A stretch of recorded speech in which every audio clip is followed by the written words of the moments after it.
Muy buenos días, amada familia del Señor. Sean todos bienvenidos a esta entrega de la Iglesia Comunidad Cristiana y este espacio que se llama Comunidad Cristiana en Casa. Le damos la bienvenida a todos los hermanos que se están sumando a la transmisión y también a aquellos amigos que lo hacen a través de las redes sociales. Para nosotros es un gozo poder compartir en la mañana de hoy la palabra de Dios y esperamos, confiamos y es mi oración que este mensaje pueda ser de bendición para tu vida.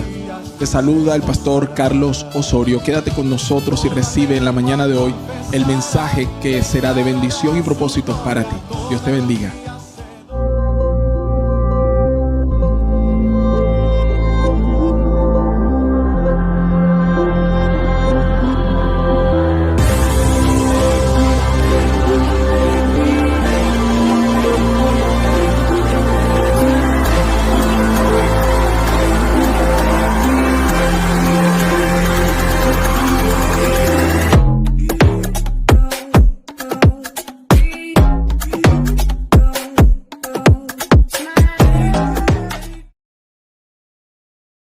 Lámpara es a mis pies tu palabra y lumbrera a mi camino. No te pierdas hoy la audioenseñanza a las 7 p.m. Hola a todos hermanos, hoy es viernes de Escuela Bíblica Virtual y los esperamos a todos a las 7 de la noche en nuestra página icctg.com para recibir una nueva enseñanza viviendo con integridad y sabiduría. Los esperamos.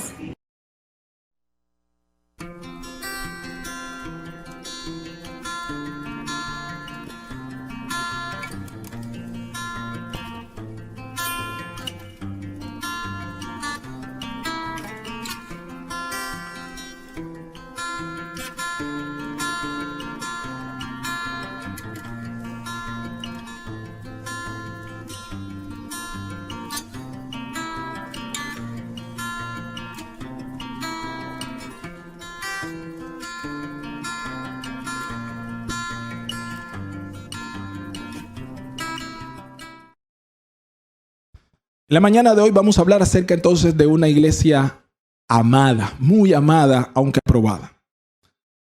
Quiero invitarte a que veas el libro de Santiago en su capítulo 1. Vamos a leer el versículo del 1 al 4. Voy a leer la versión Reina Valera y después leeremos nueva versión internacional. La Reina Valera dice de la siguiente forma: Santiago, siervo de Dios y del Señor Jesucristo, a las 12 tribus que están en la dispersión. Salud. Verso 2. Hermanos míos, tened por sumo gozo cuando os halléis en diversas pruebas, sabiendo que la prueba de vuestra fe produce paciencia.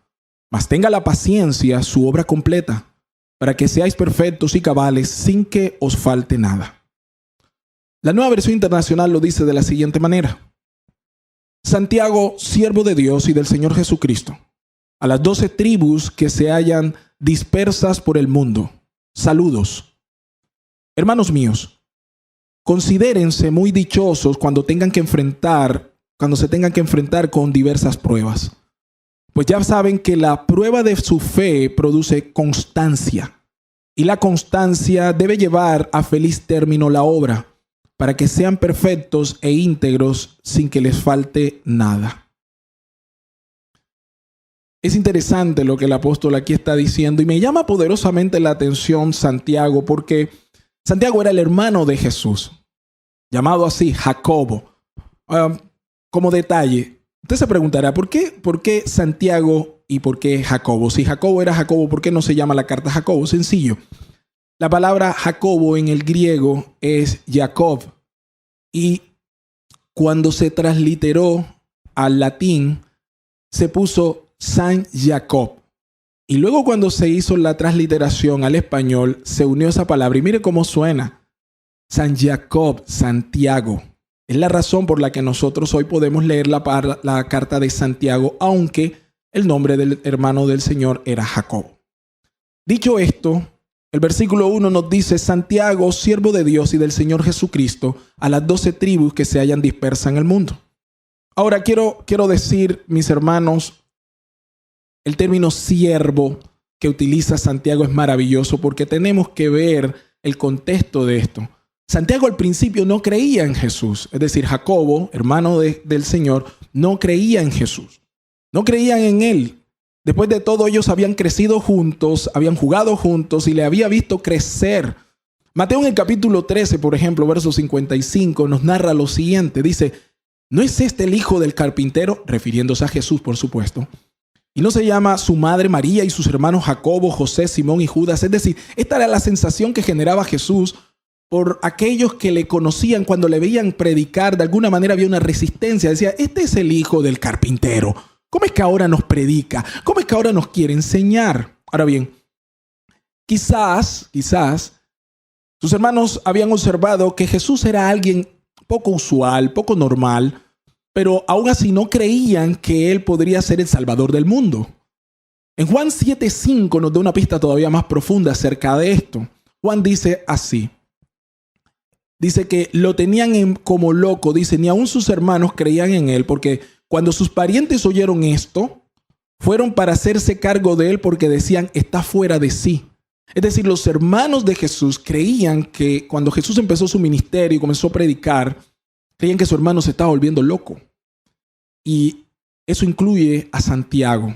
Interesante. Nuestro Señor Jesucristo era tan humano que se encontraba aquí sobre la tierra y aún sus propios hermanos no le creyeron. Por supuesto, la propia familia nuestra siempre es la gente más difícil de alcanzar. Sin embargo, son a ellos a los que nosotros más queremos perseverar en oración para que el Señor en su gracia les alcance. Ahora digo lo siguiente, seguramente algunos de nosotros y mi hermana que me ve pensarán esto, no, pero no es que no creamos, es que a lo mejor no nos queremos meter de fanáticos como tú. Quizás Santiago al principio pensaba lo mismo, pero quiero que miren que hubo un giro, algo maravilloso ocurrió en la vida de Santiago para que se dieran las cosas de este modo. Santiago llegó a conocer al Señor Jesucristo, ojo, no solo como su hermano de sangre, sino como su propio Salvador, y se convirtió en el esclavo del Señor. Entiendan esto, todo lo que he dicho, es decir, el primer versículo del texto dice, Santiago, siervo, en otra palabra, esclavo del Señor Jesucristo. Y debía ser muy difícil ser el hermano del Señor, es decir, estos eran los hermanos menores de Jesús. Imagínate a Santiago en su infancia jugando con este Jesús que no pecaba, que no hacía nada indebido. Debía ser muy difícil para él. Quizás vivir a la sombra de alguien que era perfecto en todo debió llevar también en su corazón ciertas ataduras, ciertas molestias. Sin embargo, Santiago llegó a conocer a Jesús más allá de ser su propio hermano. Él reconoció que era el Señor. Y no solo eso, en el libro de Hechos de los Apóstoles, capítulo 15, por ejemplo, vemos ahora a un Santiago convertido presidiendo el primer concilio de la iglesia. Vemos también, por ejemplo, a Pablo hablando acerca de la conversión de Jacobo, hablando de cómo le recibió, versículo 9 de Gálatas 2, dice, y reconociendo la gracia que me había sido dada, ¿quién lo reconoció? Jacobo, que eran considerados columnas de la iglesia, nos dieron a mí y a Bernabé la diestra, es decir, le dieron la mano en señal de compañerismo para que nosotros fuéramos a predicar a los gentiles. Es decir, la Biblia nos muestra a un Jacobo incrédulo, señalador, quizás molesto por toda la actitud que le había tocado de infante, quizás también ahora preocupado por la situación mental de su hermano. Y ahora, después de la muerte de Jesús, nos muestra a un Jacobo convencido de que aquel que jugaba a bolita uñitas con él, esto es una ligereza mía, aquel que se levantó jugando con él, que comió a su lado, ahora lo reconocía no solamente como su hermano mayor, sino también como su Señor, al punto de decir, ahora soy esclavo de este Señor. Es decir, observamos que Santiago decide encontrarse con el Señor como su Salvador personal. La carta entonces nos dice que va dirigida, dicho esto, va dirigida a las 12 tribus que están dispersas por el mundo. No quiero ahondar mucho en este punto, pero es claro que se está dirigiendo a los cristianos judíos que se hallan en toda la región de Judea. Y la razón de esto es, como ustedes saben, y ya lo veíamos, la iglesia demoró muchos años antes de empezar a predicar el evangelio por otras regiones. Y la razón por la que lo hizo fue precisamente porque Dios levantó una gran tribulación. Ahora, míreme acá, por favor. Miren lo que dice el versículo 1. Dice, salud. Es como termina, salud. Pero en realidad, la palabra griega que aparece allí no es salud, sino alegraos.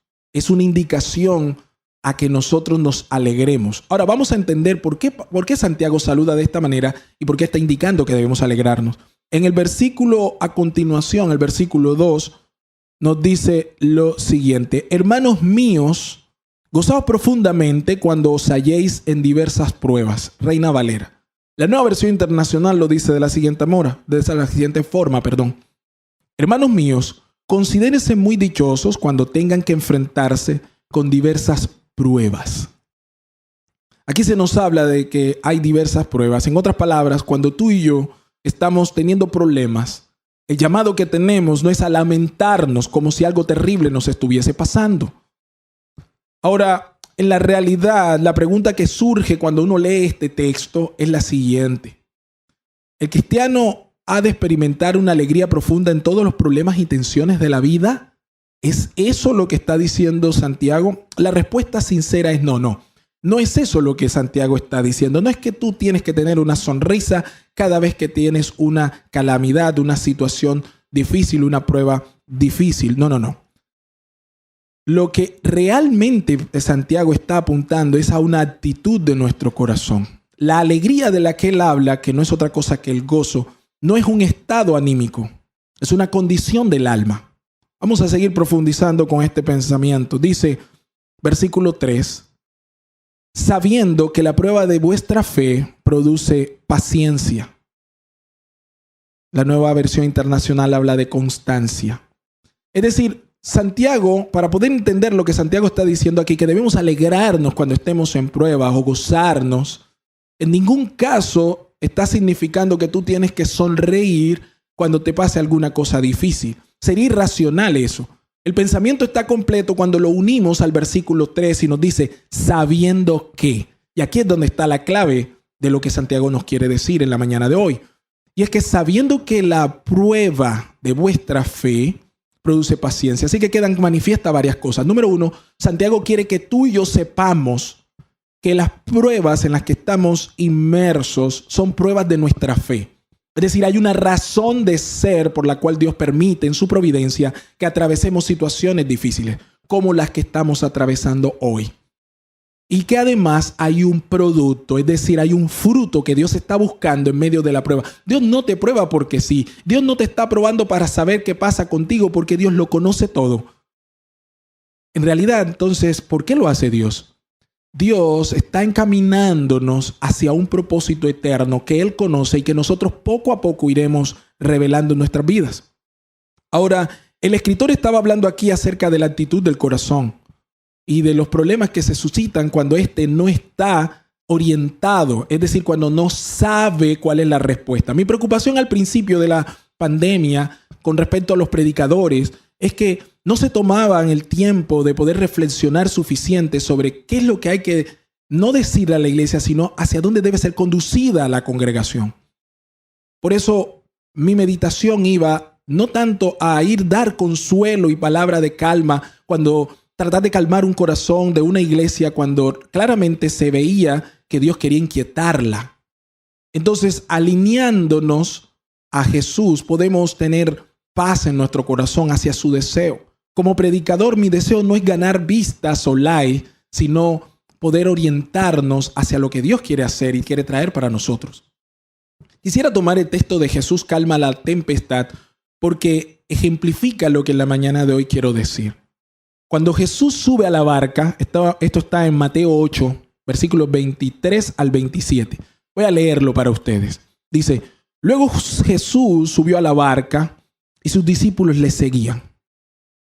Y de repente se levantó en el lago una tormenta tan fuerte que las olas inundaban la barca. Pero Jesús estaba dormido. Versículo 25. Los discípulos fueron a despertarlo diciendo, Señor, Señor, sálvanos. ¿No ves que nos vamos a ahogar? Ahora el versículo 26 nos da la imagen de Jesús. Dice, hombres de poca fe, les contestó. ¿Por qué tienen tanto miedo? Entonces se levantó y reprendió a los vientos y a las olas, y todo quedó completamente tranquilo. Y el versículo 27 nos da una idea de hacia dónde apunta este texto. Y los discípulos no salían de su asombro y decían: ¿qué clase de hombre es este que hasta los vientos y las olas le obedecen? Amados, la Reina Valera termina en este mismo texto, esta es la nueva versión internacional, la Reina Valera termina diciendo que ellos decían: ¿quién es este? Y hoy quiero, para rematar este sermón, decirte que muchas veces el problema de nuestra angustia y tribulación no radica tanto en que no tengamos la suficiente fe, sino que probablemente nuestra fe está colocada en un lugar que no debería estar. Cuando revisábamos el texto en Ageo, el profeta, Dios a través del profeta denunciaba: miren dónde está puesta su confianza. Los habitantes de Jerusalén en ese entonces habían puesto su confianza en sus casas artesonadas, en el fruto de sus manos, en la confianza en sus productos, en sus cosechas, en lo que traduciríamos hoy día en nuestro trabajo, en nuestras cuentas bancarias, en los diplomados que hacemos, a lo mejor en el hecho de que tenemos varios hijos que trabajan y nos pueden sostener. Hay una cantidad de cosas que traen paz distinta a la paz que Dios quiere desarrollar en el centro de nosotros como sus hijos. Y muchas veces lo que ocurre es que Dios tiene que sacudir la barca para que comprobemos nosotros dónde hemos depositado nuestra fe y nuestra confianza. Porque a veces cuando la barca está caminando en las olas de manera tranquila, en un lago que parece un espejo, sin ningún tipo de tribulación, todos podemos parecer santos alumbrados con traquitraqui. Salvo cuando la fe es probada, es que realmente nosotros somos capaces de discernir lo que hay aquí adentro.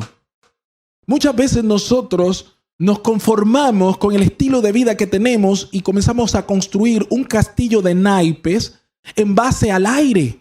Y Dios en ocasiones va a tener que interrumpirnos en nuestra construcción por la simple razón de que nos ama.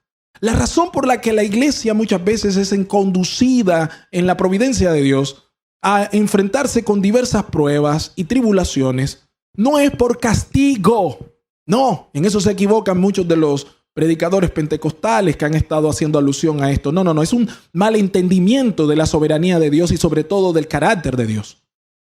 La razón por la que tú y yo somos conducidos por pruebas, la razón por la que muchas veces hay situaciones que se quedan allí crónicas tratando con nuestro carácter, la razón por la que Dios a veces nos permite que tengamos una enfermedad es para quebrantarnos y para llevarnos, conducirnos a sus pies, para que le reconozcamos.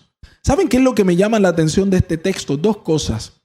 Uno, que los discípulos cuando entraron a las pruebas, es decir, cuando la barca se comenzó a azotar, cuando los vientos comenzaron a golpear, cuando el mar arreció y ellos sentían que se anegaban. Disculpen, yo no veo a Jesús que salió a calmarlos. No veo a Jesús que salió a darles palmaditas en la espalda, diciéndole: muchachos, no se preocupen, ustedes saben que van conmigo y si están conmigo, tranquilos, no les va a pasar nada. ¿Entienden? Noto que Jesús dice, versículo 26, los reprende, les dice: hombres de poca fe. Y uno podría, de manera inicial, ser dirigido superficialmente a creer que el problema era que ellos no tenían fe de que las cosas podrían mejorar. No. A eso no apunta el texto. Vaya conmigo. Versículo 27. Cuando Jesús calma la tempestad, lo que los discípulos dijeron fue lo siguiente, verso 27. Los discípulos no salían de su asombro y se decían: ¿qué clase de hombre es este? Usted me está entendiendo, amado, en esta mañana. La pregunta de Jesús, o el regaño de Jesús, no estaba dirigido a que ellos no creían que podían mejorar las situaciones o que vendría una bonanza después de la calamidad, que es un poco el mensaje de ese sitio común en los que muchos predicadores caen hoy. Usted no puede tener confianza solamente en la confianza, no puede tener fe en la fe. La fe se fundamenta en algo mayor, que es el que sostiene esa fe y además el que la envía. El regaño de Jesús al decirle hombres de poca fe No era que ellos no creyeran que podían mejorar las cosas o que se iban a ahogar. No, no, no. ¿Saben cuál fue el regaño? Versículo 27, cuando ellos descubrieron en su corazón, cuando ellos dicen, ¿qué clase de hombre es este? Es decir, la incredulidad de ellos no era de que se pudieran salvar o no ahogarse. La incredulidad de ellos es que aún no conocían al Cristo que estaba con ellos en la barca. Y saben algunas cosas, mis hermanos, que me lleva a meditar en esta mañana. ¿Saben por qué la iglesia sufre tanto en estos tiempos? Sobre todo en aquellas congregaciones que han estado expuestas por mucho tiempo a los predicadores de turno, a los que solamente están dando palabras lisonjeras para oídos que son fácilmente engañables, para ese tipo de hombres que se levantan siempre con un mensaje humano, fácilmente digerible, que dicen y predican lo que este corazón indómito, torcido quiere escuchar. Esas iglesias están sufriendo mucho porque no pueden entender ahora cómo se reconcilia ese tipo de sermón que por años han estado escuchando, de que Dios les ama y les ama sin ningún tipo de direccionamiento. Que no entienden ese Dios que ama también es un Dios santo, santo, santo. Entonces no pueden reconciliar fácilmente la idea de que un Dios amoroso, misericordioso, al mismo tiempo discipline, porque han tomado solo algunas porciones del carácter de Dios y lo han domesticado como un león al que le cortan las zarpas. Pero el Dios que nosotros tenemos es el león de la tribu de Judá. Ni a él le han sacado los dientes, aún ruge fuerte y sus garras siguen estando tan expeditas como el primer día. Y no es crear terrorismo. Mi amado, la reprensión de Jesús es que no le conocían. Si la iglesia hoy entendiera la clase de maravilloso Dios que adora domingo tras domingo, la clase de Dios soberano que tiene control aún en medio de las tormentas, no entraría en pánico, no entraría en desesperación, no tendría que estar desesperadamente buscando palabras de hombre que le consuelen el oído, porque su confianza estaría puesta en la roca inconmovible que es Jesucristo. Por eso hoy el mensaje salta a Jesús. Jesús calmó no la tempestad. Jesús demostró, como bien lo dijeron ellos, decía, ¿quién es este? ¿Qué clase de hombre es este? Que hasta los vientos y las olas le obedecen, incluyendo las pandemias, incluyendo los problemas laborales, maritales, los problemas familiares. Esta es la clase de hombre sobrenatural que predicamos domingo tras domingo.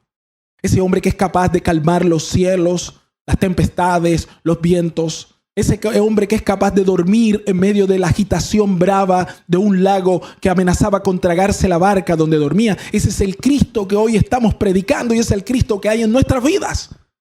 Y lo que debe darte confianza a ti no es rebuscar versículos sacados de contexto para tratar de traer tranquilidad y paz a tu corazón, sino descansar en ese Dios que se revela a lo largo de las Escrituras y que dice, yo soy Dios y mi voluntad se hace en toda la tierra. Ese Dios que dice, yo estoy contigo hasta el fin. Ese Dios que habla, mis pasos dejo, mis pasos doy, no como este mundo la da, sino la mía que sobrepasa todo entendimiento. Quiero cerrar con esto.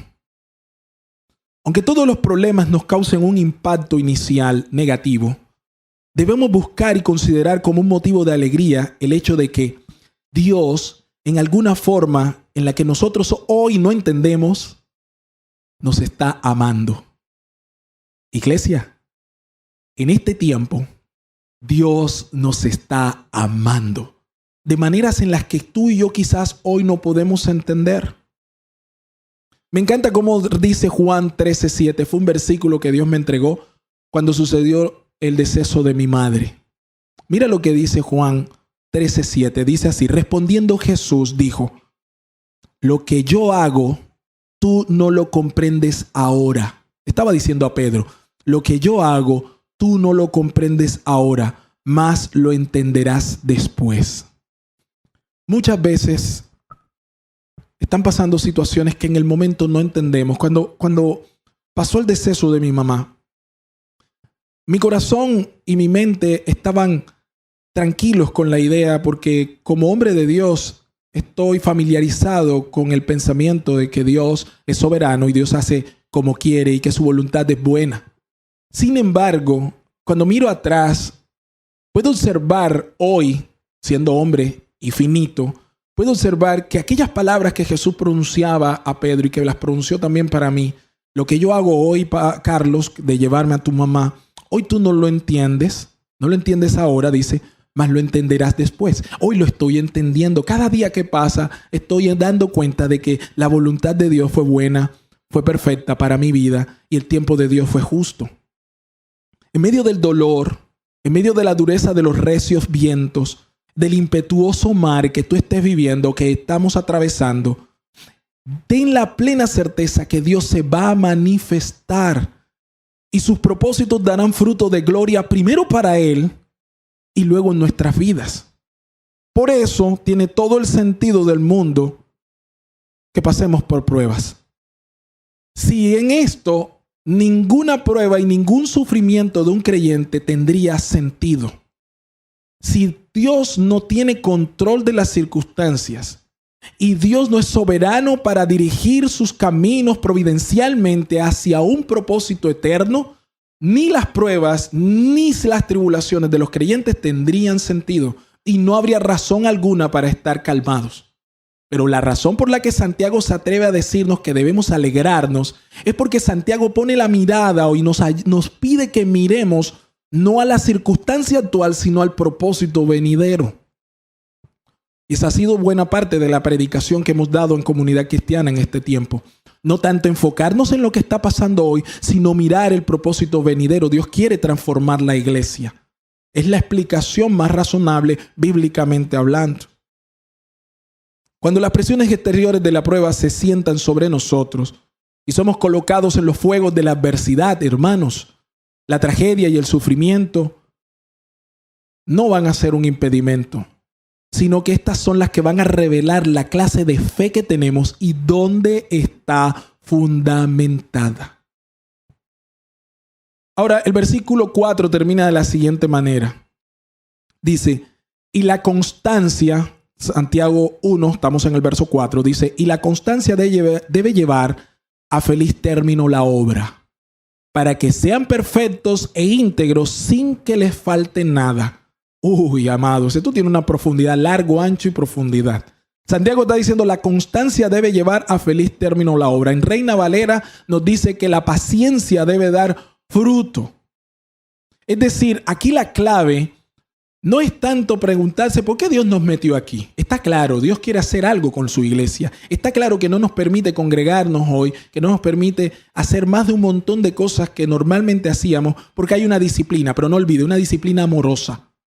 Y por el amor de Dios que está profeso, desde la antigüedad, desde Cristo hacia nosotros, este amor de este Dios bueno, maravilloso y misericordioso, nos debe conducir a pensar que Él quiere llevar a feliz término. La Biblia dice que aquel que empezó la buena obra en nosotros la va a perfeccionar hasta el día de Jesucristo. Y todavía ese día no ha llegado. Mientras hablo estas palabras no ha llegado. Así que nosotros estamos en perfeccionamiento. Ahora, nótese que Santiago resalta lo siguiente. Y la constancia debe llevar a feliz término la obra. Así que, ¿cuál es el peligro que usted y yo debemos estar atentos en este tiempo en el que Dios nos ha sumergido a meditar, a hacer una transformación profunda, a entender que necesitamos un cambio? ¿Cuál es el peligro? Mirar atrás. Ese es el peligro. El peligro nuestro es empezar y no concluir. Cuando empezó la pandemia, mucha gente comenzó a buscar del Señor, comenzaron a conectarse, comenzaron a leer, comenzaron a buscar de Dios. Los que no oraban comenzaron a orarlo, los que estaban de ateos comenzaron a decir, ¿será Señor? Se asustaron, ¿no? Hubo temor. Algunos fue temor reverente, para otros fue solamente un susto momentáneo. Y ese es el peligro. Que podamos empezar y de pronto ya que ha pasado un mes y a lo mejor la situación, si bien no ha mejorado, tampoco ha empeorado más de la cuenta, te acostumbras. ¿Y qué pasa allí? Que corres el riesgo de volver atrás. Ya no lees con la misma intensidad, ya no oras con la misma intensidad, ya te comienzas a buscar rutinas que de alguna manera comiencen a dar paliativos para sacarle el quite a lo que Dios quiere hacer. Tenemos el riesgo de la inconstancia, el de volvernos atrás, el que las cosas se nos vuelvan paisaje. Lucas 17, versículo 30, Jesús hace una advertencia. Mire lo que dice. Así será el día que el Hijo del Hombre se manifieste. Entonces Lucas 17:30. En aquel día, el que esté en la azotea y sus bienes en casa, no descienda a tomarlos, dice el Señor. Y el que está en el campo, asimismo no vuelva atrás. Y miren cómo termina, versículo 32. Miren lo que dice Jesús. Acordaos de la mujer de Lot. Esto no lo digo yo, esto no lo dice Pablo, no lo dice Pedro, no lo dice Juan. Lo está diciendo Jesús. Jesús hace una advertencia, no te vuelvas atrás. Le dice, acuérdate de la mujer de Lot. Y tendríamos que recapitular. ¿Quién era la mujer de Lot?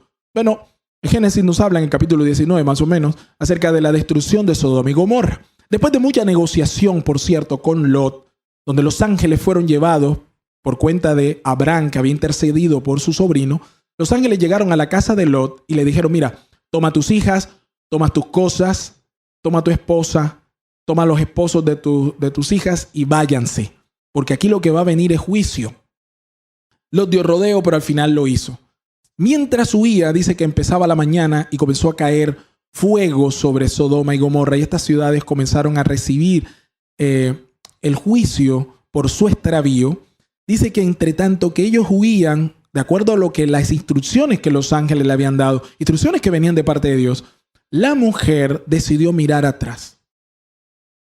Y la Biblia dice que en el momento en que ella mira atrás, se convirtió en una columna de sal. Y Jesús utiliza este hecho para que nosotros lo tengamos en memoria. Es decir, amada iglesia, si empezamos de una forma y Dios ha hablado a tu corazón, este no es tiempo para volver atrás. Este no es tiempo para que decaiga la oración, decaiga el propósito. Empezaste haciendo el altar familiar, a lo mejor tuviste algunos tropiezos, a lo mejor la gente que estaba acompañándote ya no se siente tan motivada. Empezaste haciendo las llamadas 4x4 y de los 3 se reunían contigo antes y ahora de pronto quedan 2 que están vacilando, hay uno que a lo mejor no se conecta y uno comienza a sentir de cierta manera el descenso de la motivación. Empezamos con los devocionales diarios, todo el mundo los leía y comentábamos y hoy a lo mejor ya lo ves y pasas de largo, se te olvida, dices no, lo voy a ver más tarde y más tarde se te vuelve que no lo leíste. Las transmisiones que empiezan a las 10 de la mañana, te levantaste a las 11, dices, bueno, ahí está, yo la puedo ver más tarde y no la viste nunca y se te hizo así el domingo y se te juntó con el domingo pasado que también lo hiciste, que lo empezaste a ver y la dejaste a mitad de camino, que a las transmisiones en vivo, en fin, comenzamos a palidecer en nuestras casas y lejos de convertirnos en una transformación, que es lo que Dios quiere hacer, un renuevo, quiere despertar tu espíritu, comienzas a mirar atrás. Y lo que va a ocurrir, amado, es que en el proceso, según lo que dice Santiago, es que entonces la obra va a quedar a medias, no va a ser terminada. Y mira lo que sigue diciendo, para que sean perfectos e íntegros sin que les falte nada. Hoy más que nunca este es un llamado a ser constantes, amados. Acuérdate, hay que meditar, luego oír y posteriormente entonces de esa meditación y de ese escuchar la palabra de Dios viene el temor, el cambio, el arrepentimiento y eso se traduce en un espíritu despertado. En esta mañana recuerda que somos una iglesia muy, pero muy amada, aunque probada. Y la prueba no es sinónimo de castigo, aunque si bien la disciplina al principio no es agradable, siempre nos conduce a la perfección en Cristo. Porque no te olvides que Cristo viene por una iglesia santa, sin mancha, de lino fino. Que el Señor te bendiga, amado, que el Dios te guarde. Oro para que esta semana tú puedas nuevamente meditar en el Señor y si las fuerzas te estaban abandonando, ruego al Señor que en esta mañana puedas entender hacia dónde nos está conduciendo el buen Padre y qué está esperando de nosotros. Deseo de corazón que tú puedas salir edificado y que esta palabra traiga consuelo también a tu vida y fortaleza espiritual. Yo estoy seguro en el nombre del Señor que como termina este texto, dice que al final estaremos perfectos, íntegros y sin que nos falte nada. Yo confío en el Señor que está perfeccionando su iglesia y que al final vamos a salir doblemente fortalecidos y que va a venir un avivamiento. Después de toda tribulación viene un avivamiento, entiéndase eso. Dios está buscando que el número de los escogidos pueda llegar. y me emociona la idea de saber que estoy en medio de un gran plan de Dios y que voy a poder ver en alguna medida, vislumbrar buena parte de ese propósito que Dios ha estado diciendo desde la antigüedad. Me emociona saber que hago parte de un proceso de Dios y que está trabajando en nuestros corazones para un gran avivamiento. No te olvides que hoy tenemos una gran misión en Dios, que es santificarnos y también amar a nuestros hermanos, no de palabras, sino de hecho. Dios te bendiga, que el Señor te guarde. Y quiero orar para cerrar este tiempo y poder llevarnos esta palabra al corazón y que se haga vida. Padre, en la mañana de hoy te bendigo, Señor, por tu palabra y porque tú estás haciendo una obra maravillosa en nosotros. Oro, Dios, para que todo lo que tú estás trabajando pueda hacerse de forma clara y notoria en nuestras vidas. Oro además para que nuestras casas puedan ser, Señor, un dulce sonar de ti y que se manifieste tu gloria en nuestros corazones. Te amamos, Señor, te glorificamos y confiamos en que tu buena voluntad firme y eterna estará de continuo sobre nosotros, conduciéndonos al fin que tú quieres darnos. Ser una iglesia buena, una iglesia renovada, una iglesia conforme a tu imagen, que pueda estar preparada para celebrar las bodas del Cordero.